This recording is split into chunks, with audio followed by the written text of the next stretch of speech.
So the first thing I do in my brow routine is I brush through them with a spoolie brush. This just makes sure they are groomed and they're laying in the direction that I want them to lay in. I also take this time to trim any hairs that are too long. Starting off with trimmed and groomed brows makes it a lot easier to work with them.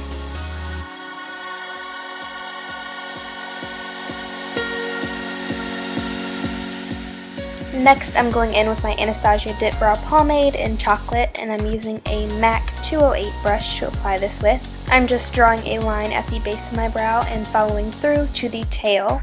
Something I do want to mention is working with this product, you need the right brush to do it with. You really want a thin brush. With this product, things can get messy really quick, so you want a thin brush to be precise with, and you also don't want to load up too much product on that brush.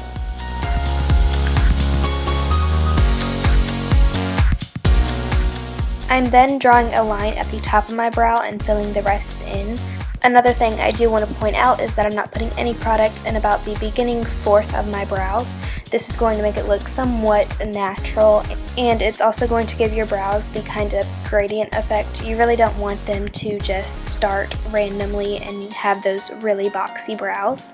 Here I'm just creating an arch. We're connecting the line we made on the top of the brow, and we're following through to the tail of the brow just like we did with the bottom part. It's completely okay if you make mistakes or everything isn't perfect, because we're going to go back in with concealer and correct it all later. Going back to the gradient effect I was talking about, we're using the spoolie that we used in the beginning, and I'm feathering some of that dip brow pomade into the first fourth of my brows. Now I'm carving out my brows with concealer. I'm taking my NYX Above and Beyond concealer and my Sigma E15 flat definer brush, and I'm using this to carve out the base of my brows. You can't really tell with the studio lights that I'm using, but this concealer is a couple shades lighter than my skin tone, so it's going to double as a highlight for my brow bone as well.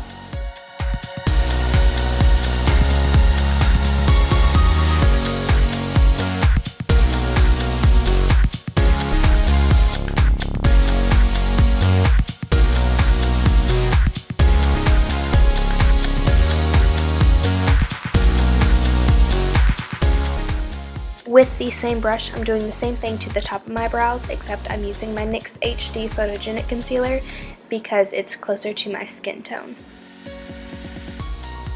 Last but not least, I'm applying my Anastasia Tinted Brow Gel in chocolate, and I'm just doing this because it makes it look a little bit more polished and put together. And that's the last step. After that, you're finished. I hope you guys learned something new and found something you might want to add to your own brow routine.